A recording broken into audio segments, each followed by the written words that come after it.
Children of, "I want to talk to your manager," parents. What has been your most embarrassing experience? Story 1. Scene. Any fast food drive-thru. Worker. "Ma'am, can you please drive forward a little bit while your food finishes up?" Mom. "No." Folds arms. When I was a manager at McDonald's, I had a guy do this. We had a freak rush on chicken nuggets, like 5 20-pieces in a row. The customer pulls to the window. The cashier let him know it was going to be another 3 minutes for his nuggets, and did he want to wait or get something else? He demands to speak with the manager. He says that he has been waiting 5 minutes already and he isn't going to pay or move until his food is ready. I said that I needed him to pay and pull forward in order to clear the drive-thru. He refused and said they'll have to wait. I went to the back window, put a drawer in, and we started cashing and giving the food out there. 20 minutes later, a fuming customer at the front window begins pounding on the window. I open it, and he screams at me to know where his food was. I told him he wasn't getting any food. He was blocking my drive-thru and impeding my business, and he needed to leave or I would be calling the police. It looked like he would explode with anger, but he just screeched out of there. It was the most satisfying interaction with an entitled customer I had while working at McDonald's. Years later, I do slightly regret this. I worry I needlessly angered someone to the point where he could have taken it out on someone else, i.e., kids or wife. We had someone try to order 100 double cheeseburgers through the drive-thru when I worked at a fast food place. They were angry when they were asked to pull around to the front, park, and come inside.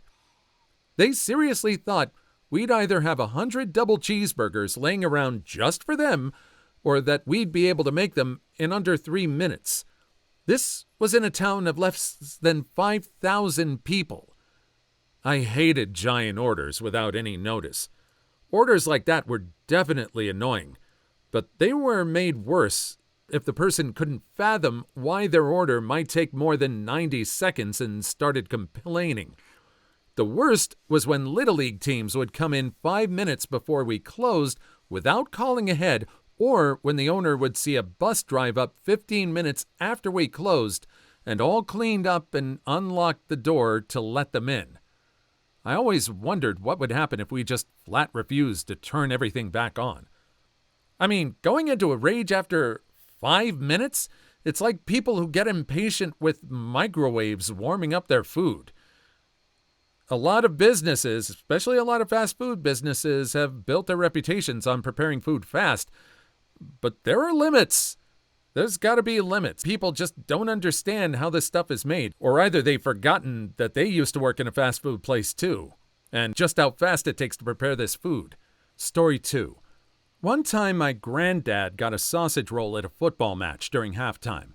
When he got back to his seat, he found it was overdone. The pastry was quite burned. The man was irate. He didn't take it back straight away as the second half was about to start, but he spent much of the second half angrily lamenting his savory snack letdown. So he takes it home, calls the customer service number on the back.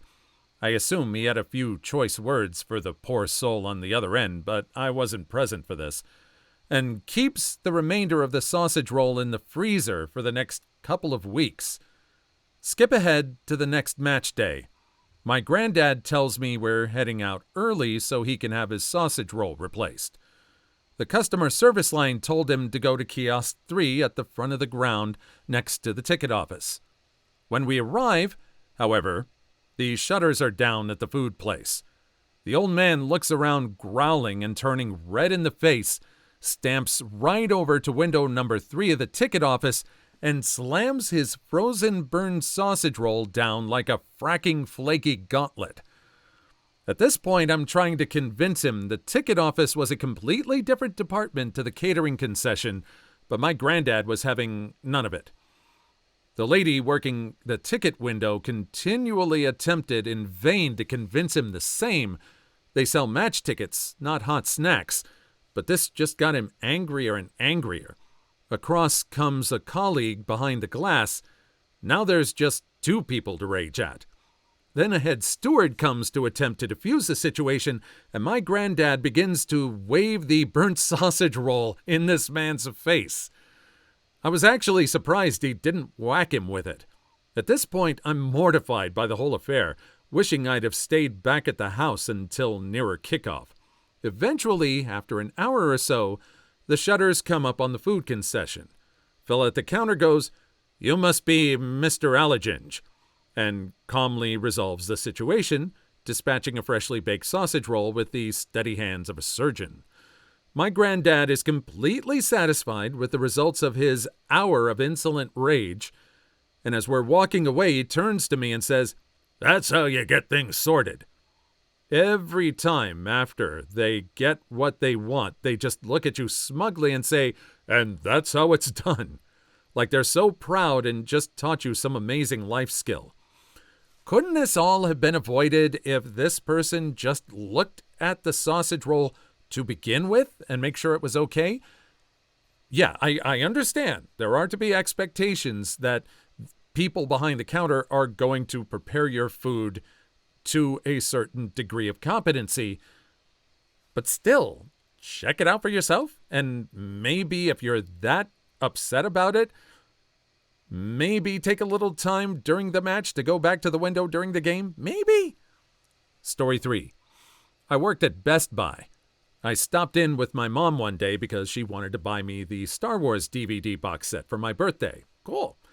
I had a huge crush on the girl that was working the customer service counter. Well, the DVD set rang up $10 more than it was priced, and my mom deliberately didn't say anything until after the transaction so she could claim the effing $5 Michigan scan law bounty. My crush didn't know how to process it, and the manager was busy, so my mom tore into her about how it was her job and how she should understand how to do things. At my job. To a girl I liked. My life was miserable for a while afterward. Edit. R.I.P. my inbox. No, I never got the courage up to ask her out, and she left the store afterwards. Michigan scanner law. Price must be clearly displayed when the item is located on the shelf or on the item itself. If the item is rung up and the machine prices it at higher than the signage and the customer has 1. Paid that price, and 2. Has a receipt, then within 30 days they may contact the seller. The seller is required to pay back the difference as well as a bonus, which is 10 times the amount of the price difference, minus $1 and max $5. If the seller refuses to pay the customer may take them to court and recover damages or $250, whichever is greater, as well as a reasonable attorney fees of up to $300. Holy hell. The only thing I really see necessary here is that the price is clearly conveyed and the difference is refunded. That smeg is overkill. Also, I hate that gas stations don't clearly display their prices. Is this bag of candy $1? Is it $3.50? Who fracking knows? Wait a minute. I'm looking at the Michigan law here. It says 10 times the price difference. Maximum is $5. So she just made all this fuss over $5 when the difference was 10. I mean, she could have just pointed it out and just saved $10 and really now she's out $5, don't you think? That's according to what I'm seeing here. What do you think? Do you think I'm right? Story 4. Grocery store had this sign up that said if an item rang up higher than an advertised price, it was free. It was the 80s and stores did stupid smeg like this, and I never see it in stores today.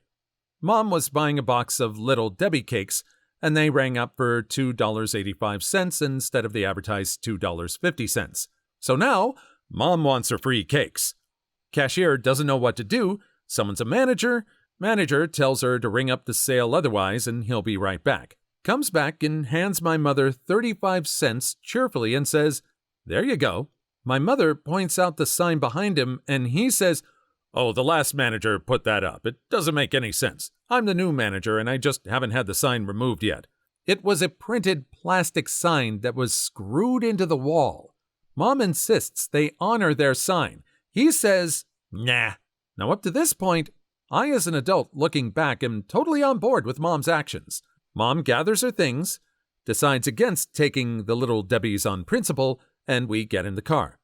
Mom wordlessly drives downtown to the main store of this 3 to 5 store chain, knowing their office is next door. We walk into this perfectly 80s wood-paneled office where my mother asks the secretary to speak to the owner of the store and is permitted to do so since this is a family-owned business and their corporate office is smaller than the row of cubicles my staff occupy at work. Here, my mother unleashes a tirade about how she has lost faith in his brand and how his word is meaningless since they will not honor the sign, etc. This guy stands up, profusely apologizes, validates her anger, and then pulls out his wallet and hands her a $5 bill along with a promise that he will speak to the manager and the sign will be either honored or removed. We get home and find that the ice cream we bought melted in the trunk because summer ruined the cereal and the bread. Let's put this story in the dictionary next to the word Pyrrhic. For those of you who don't know, including me 10 seconds ago, Pyrrhic means of a victory won at too great a cost to have been worthwhile for the victor. Story 5. My mother-in-law is truly Karen. Going out to eat with her is always a nightmare. Her orders have 14 special requests, but she's not at all kind about it. She is defensive from the get-go, like you're an idiot who already botched the order up. No dressing. Not on the side. Nothing. Completely dry. Do you understand? I will send it back. The one I will never forget, though, was dinner at Joe's Crab Shack. In case you've never been, it's one of those places that every so often plays a song that the entire staff is required to drop everything and do a little synchronized dance to. It's quick, everyone gets a little kick out of it, it's part of the fun. Now, my mother-in-law Karen knew this. It's not like she'd never been here. But apparently, she was not willing to wait 2 extra minutes for her dry salad, so she starts going off as soon as the dancing starts. She gets a manager who clearly knows Karen well and offers a quick apology for doing their job, a discount, and her dry salad. But Karen's not completely satisfied. She tells us that even though dinner for our party of 8 is on her, she's not tipping the waitress 1 penny. She proceeds to whine, loudly, the rest of the meal and antagonize our waitress over petty stuff. I worked too many years in customer service and, I'm a decent human being. I made sure to get my bill separate so I could tip for the entire table. I wrote a quick note on the receipt, something along the lines of, way to stay positive even when the customer's a jerk. I was a little afraid of the wrath of Karen. It was one of my first interactions with her, too. But when the waitress came and hugged me, Karen and I locked eyes. She knew. I didn't care. Don't be a jerk, Karen. The entire staff is required to drop everything and do a little synchronized dance, too? Not that it matters to your story, but holy hell, would I never want to work at a place like that. Story 6. I was with my parents on vacation, and the hotel put charges on the bill by accident. My mom marched to the front desk and demanded to see the manager. There was a long line, but she cut right in front of it. The manager wasn't very helpful, probably because she was rude. So my mom went to all the other customers in line and told them that the hotel was a scam and they were ripping us off with fake charges. She made a scene. The hotel called the police, and we were escorted off the premises by actual cops. I expired inside. There really is an art to stuff like this, and your mom obviously doesn't have it. You can be mad, just don't be rude. I remember a time we were on a Vegas trip with extended family. Cousin was having a super trashy wedding there, and my aunt and uncle booked a room in the Luxor, non-smoking. They were given their room key. It was a smoking room. My aunt was ticked, but with all her fury, she spun up some charm as well, and they were upgraded to one of those rooms that were less rooms and more like a 3-bedroom apartment. You gotta not be a tool when you're mad, and people will give you everything to make their mistake go away. I was at the Tropicana. 22-year-old kid with my girlfriend, buddy, and his girlfriend sharing a double queen room. Wake up after the first night, ants on my toothbrush. I called the front desk and they said they were going to send someone up. Wait, an hour goes by, and we're still waiting. I call again, still polite, but now very firm. This is unacceptable, and we need this resolved in an hour. They sent a bellhop to upgrade us to a penthouse suite. The people who are helping you want to help.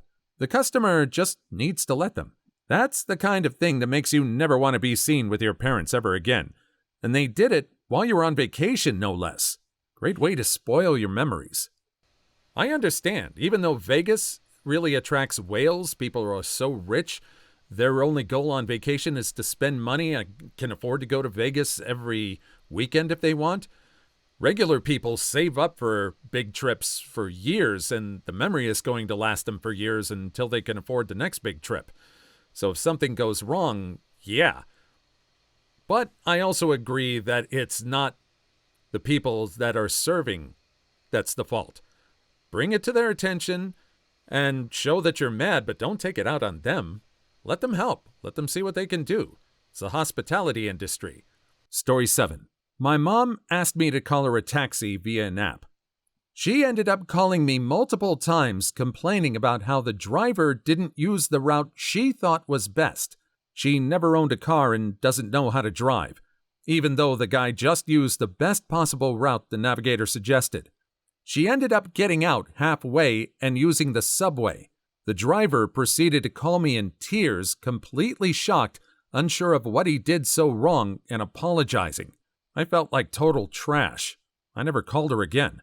Nah, all old people have this weird sense of that's not the preferred route.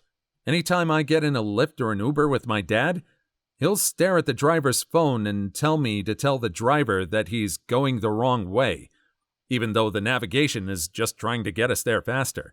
When my dad first got a GPS, he had it on all the time when driving and routinely disobeyed the guidance. I'd ask him why, and he'd mumble about the darn thing doesn't know what it's talking about. Pretty sure he just likes having gadgets. Please like and subscribe if you made it this far. I hope you'll enjoy the rest of the video and have a wonderful day. Story 8. My dad just loved to argue, and he loved a deal. We were shopping in a department store, and I found a pair of pants I was mildly interested in.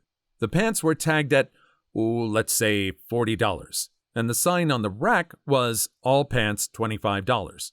I was mildly interested. I asked the sales clerk if they had them in my size. The clerk said, "Those aren't supposed to be on that rack." My dad lost his smeg and insisted on getting the pants for $25 and started asking for a courtesy discount on top of that. Escalated to the floor manager and the store manager. Meanwhile, I didn't want pants. They were okay pants, I guess, nothing awesome. I just didn't care very much about them. I was more than happy to move on. I told my dad I didn't want the pants. By then, he didn't care about what I wanted. He wanted the pants at a better price. Eventually, after like an hour of arguing, the store manager said, "We're not giving you the pants at that price. Take them or leave them at $40. So we left them, which suited me just fine because I didn't want the pants. Retail workers have zero control over customers putting things in the wrong places. Your dad is a retail nightmare. Exactly. Every day I have at least one customer bring up an item and say, "I found this on the clearance section." And when I look up the price, and it's still the original price, they get upset. Story 9. I grew up in a smaller town right on the cusp of its big growth boom. We knew our town had finally made it when we got an Olive Garden. We used to eat there 2 or 3 times a month. My mom and I would always split an entree, and my dad would get his own. We knew the rule. If you're splitting an entree and you get more than one of the family-style bowls of salad, then you'll get charged an extra $4 for the extra person, which is fair. 2 entrees come with 2 unlimited salads. Well, one day, my dad decided he wanted more salad.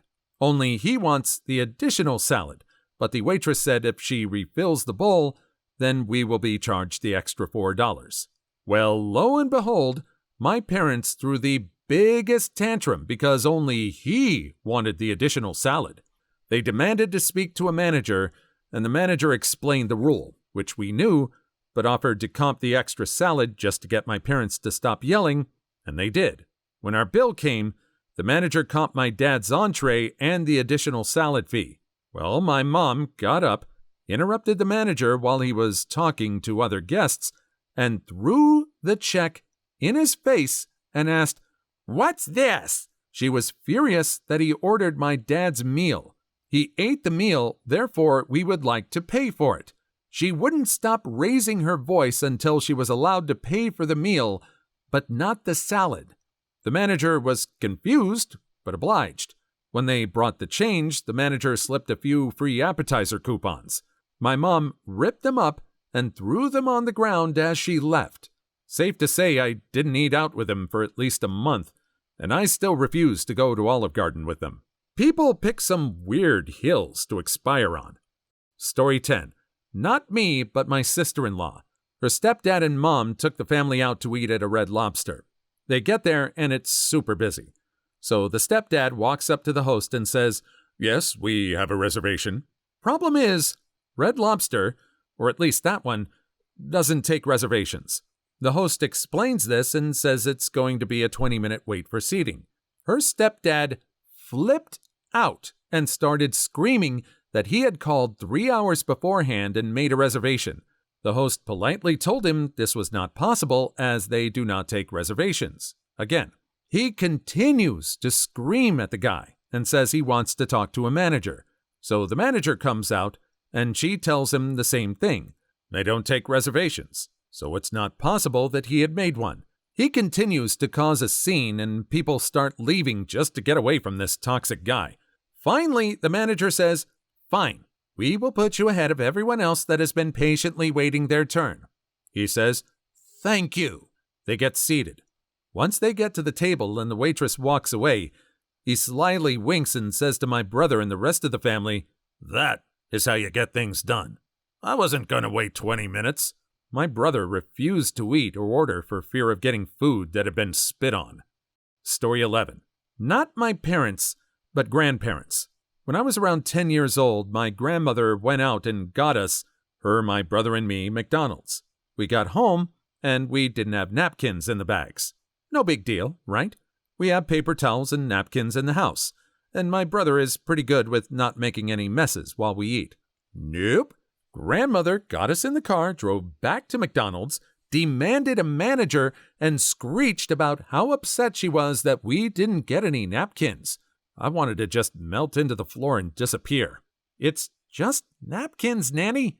She drove all the way back over napkins. I don't even consider driving back if I get someone else's order entirely.